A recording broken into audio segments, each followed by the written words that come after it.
Breaking news. Hyderabad గీతం యూనివర్సిటీకి టీఎస్పీడీసీఎల్ నోటీసులు ఇచ్చింది. 2008 నుంచి కరెంటు బిల్లులు చెల్లించకుండా 118 కోట్ల బిల్లులు బకాయి పడింది. టీఎస్పీడీసీఎల్ నోటీసులను సవాల్ చేస్తూ గీతం వర్సిటీ హైకోర్టును ఆశ్రయించింది. ఇంతకాలం బిల్లులు వసూలు చేయకుండా గీతం వర్సిటీకి ఎందుకు వెసులుబాటు ఇచ్చారని హైకోర్టు ప్రశ్నించింది. సామాన్యులు 1000 బిల్లు చెల్లించుకున్నా కరెంటు కట్ చేస్తున్నారు కదా అని తెలంగాణ హైకోర్టు ఆగ్రహం వ్యక్తం చేసింది. టీఎస్పీడీసీఎల్ అధికారులు హాజరై వివరణ ఇవ్వాలని ఆదేశించింది.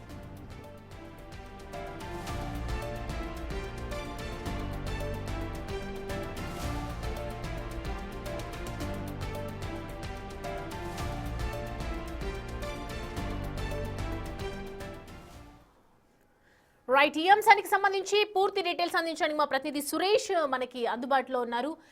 సురేష్, 2008 నుంచి కరెంటు బిల్లు చెల్లించట్లేదు అంటే ఎంత పెద్ద మొత్తం వాళ్ళ దగ్గర బకాయిగా ఉంది అనేది అర్థం చేసుకోవచ్చు. అసలు ఎందుకు ఇంతవరకు మరి ఎలాంటి నోటీసులు వెళ్ళటం కానీ ఏమీ చేయలేదా?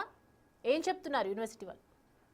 ఇప్పుడు నోటీసులు ఇవ్వడంతోనే ఆ నోటీసులని హైకోర్టులో సవాల్ చేయడం జరిగింది. హైకోర్టు విచారణ సందర్భంగా ఆశ్చర్యం వ్యక్తం చేసింది. ఒక సామాన్యుడు ఎవరైనా 1000 రూపాయలు బిల్లు చెల్లించకుంటేనే కనెక్షన్ కట్ చేసే కరెంట్ డిపార్ట్మెంట్ ఇన్ని సంవత్సరాల నుంచి 118 కోట్ల రూపాయల బకాయి ఉండడం పైన హైకోర్టే ఒక వింత ఆశ్చర్యం వ్యక్తం చేయడం జరిగింది. దీనిపైన సూపరింటెండెంట్ ఇంజనీరింగ్ హాజరై వివరణ ఇవ్వాలని చెప్పేసి కూడా హైకోర్టు ఆదేశాలు జారీ చేయడం జరిగింది.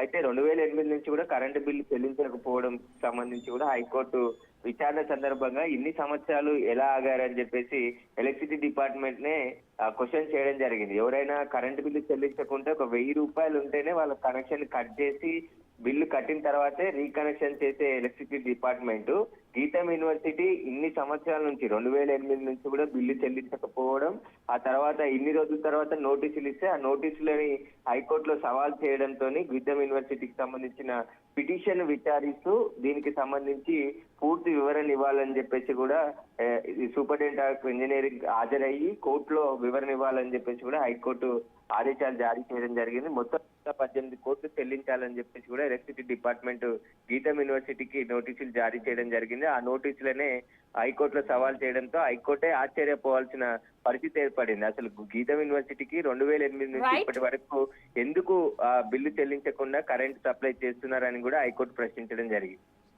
Right Suresh, thank you.